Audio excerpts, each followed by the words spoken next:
관리번호 CJ220000139, 문서번호 771433, 성명 조인원 외 10인, 쪽번호 323-344. 위의 11명에 대한 소요 및 보안법 위반 피고 사건에 대해 대정 8년 5월 9일 공주지방법원이 언도한 유죄 판결에 대해 피고 11명으로부터 공소 신청이 있음에 따라 당법원은 조선총독부 검사 수야준공의 관여로 심의, 판결함이 다음과 같다. 주문. 원판결 가운데 피고 조인원, 김상훈, 유관순, 유중무, 김용희, 조병호, 백정훈, 조만형, 박재석에 대한 부분 및 피고 신씨에 대한 유죄 부분을 취소한다.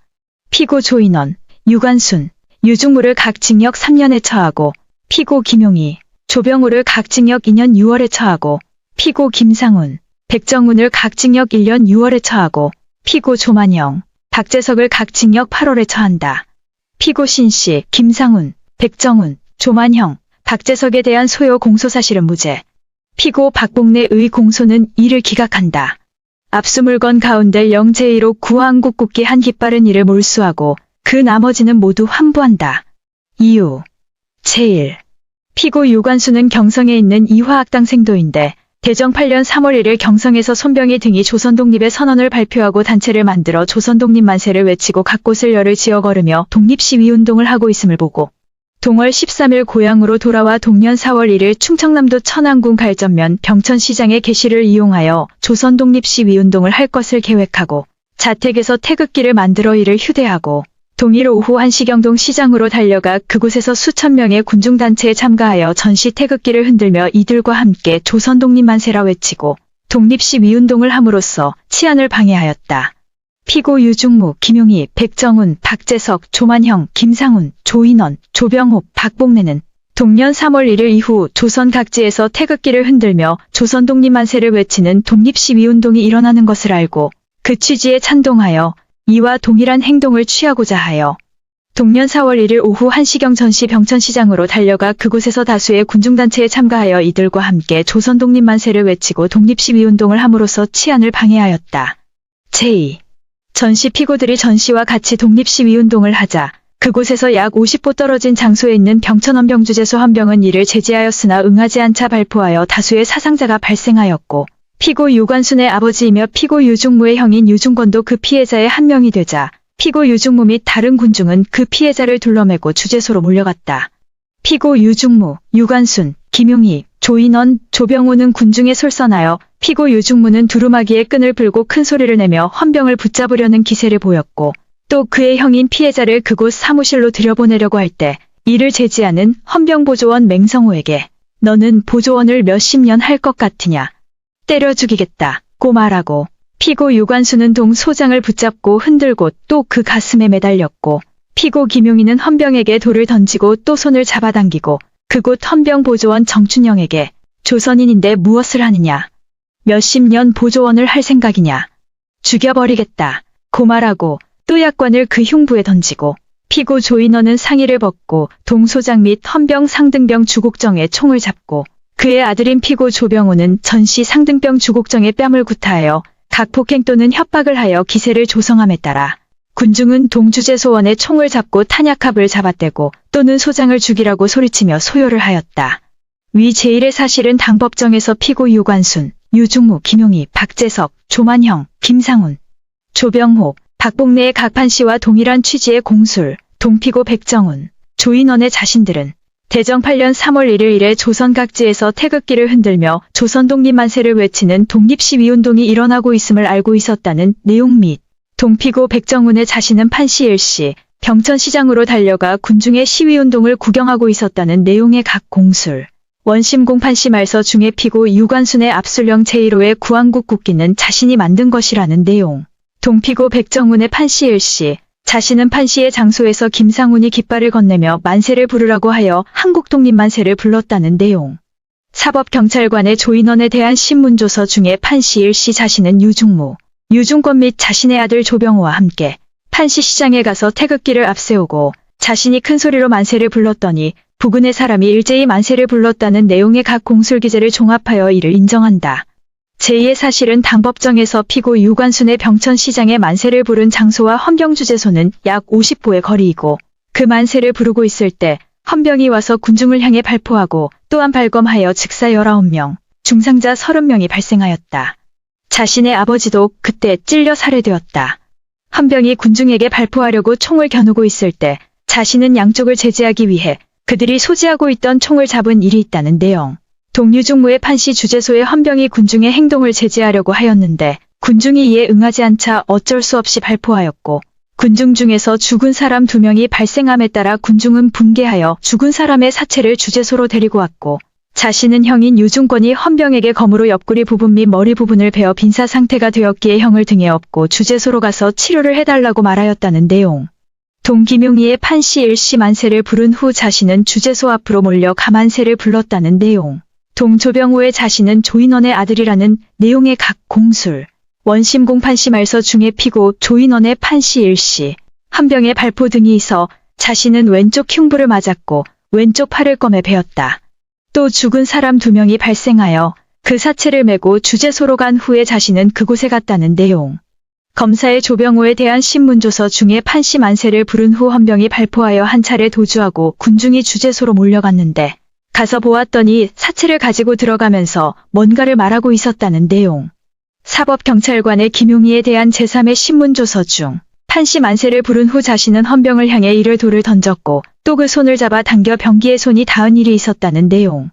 원심공 판시 말서 중에 피고 유관순의 판시 만세를 부른 후 자신은 주재소로 가서 보았더니 아버지의 사체가 있었기에 화가 난 나머지 자신의 나라를 되찾으려고 하는 정당한 일을 하고 있는데 어째서 군기를 사용하여 민족을 죽이느냐.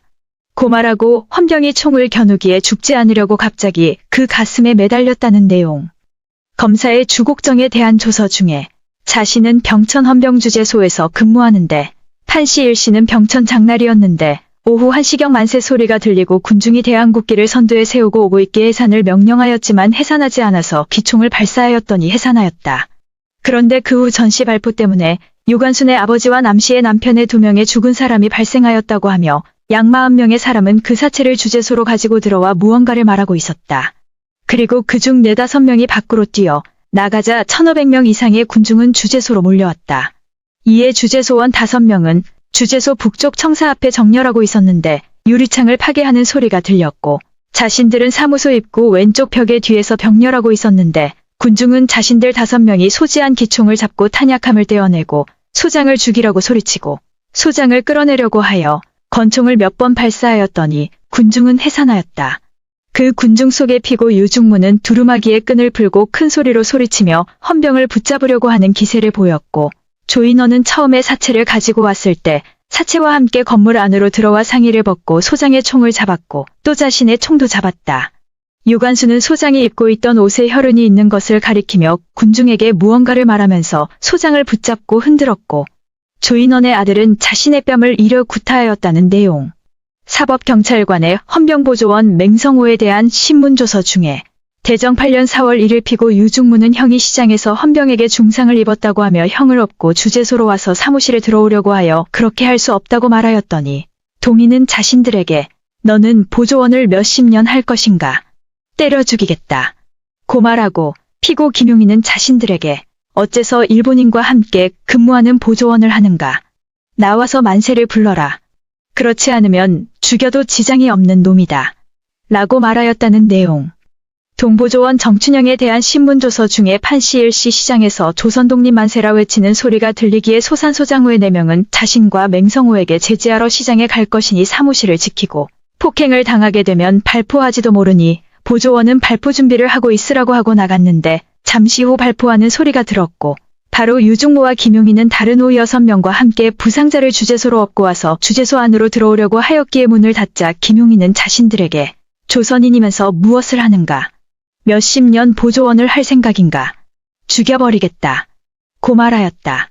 부상자에게 더운 물을 마시라고 약관을 내주었더니 이런 물을 마실 수 있느냐고 하며 자신에게 약관을 던져 자신의 가슴에 맞았다는 내용의 각 공술기재를 종합하여 이를 인정한다.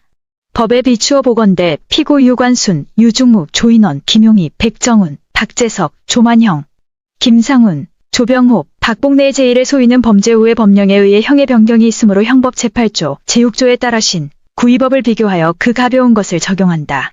그리고 그 소위는 신법에 의하면 각 대정 8년 재령 제7호 제1조 제1항에 해당하고 구법에 의하면 각 보안법 제7조, 조선형사령 제42조에 해당한다. 형법 제10조에 따라 이를 대조하면 각 구법의 형이 가벼우므로 전시구법에 관한 각 법조를 적용하여 소정형 중 각 징역형을 선택한다. 피고 유관순, 유중무, 김용희, 조인원, 조병우의 제2의 소위는 각 형법 제106조 제2호에 해당하여 소정형 중 각 징역형을 선택한다. 그리고 동피고들은 형법 제45조에 따라 병합죄이므로 동법 제47조, 제10조에 의해 무거운 제2의 죄에 과할 형에 따라 동법 제47조 단서의 제한 내에서 가중을 하여 각 그 형이 범위 내에서 피고 유관순, 유중무, 조인원을 각 징역 3년에 처하고 피고 김용희, 조병우를 각 징역 2년 6월에 처하고 피고 김상훈, 백정훈을 각 징역 1년 6월에 처하고 피고 조만형, 박재석을 각각 징역 8월에 처하고 피고 박봉래를 징역 6월에 처한다. 피고 김상훈, 백정훈, 신씨가 판시 제2의 소요죄에 가담하여 피고 조만형, 박재석이 동소요의 때의 기세를 조성하고 또는 부하수행하였다는 공소사실은 이를 인정할 증거가 충분하지 않으므로 동피고들에 대해서는 형사소송법 제258조 제1항 제236조 제224조에 의해 각 무죄의 언도를 한다. 압수물건 중 구한국 국기 한 깃발은 피고 유관순 소유의 제1의 범죄의 공용물이므로 형법 제19조 제1항 제2호, 제2항에 따라 이를 몰수하고 그 나머지는 몰수에 관계되지 않으므로 형사소송법 제202조에 따라 모두 소유자에게 환부한다. 원판결에서 피고 신씨에 대한 소요 공소사실을 그 증거가 충분하다고 인정하여 유죄처분을 하고 피고 김상훈, 백정훈, 조만형, 박재석에 대한 소요 공소사실을 그 증거가 충분하다고 인정하여 판시 치안방해 죄와 병합죄로 처단하고 또 피고 유관순, 유중무, 김용희, 조인원, 조병우에 대한 형의 양정은 지나치게 무거워 각하당하지 않으므로 동피고들의 공소는 각 이유 있다. 피고 박봉래에 대해 판시 사실을 인정하여 판시법조를 적용하여 징역 6월에 처한 것은 타당하므로 동피고의 공소는 이유 없다. 이에 동법 제261조에 따라 주문과 같이 판결한다.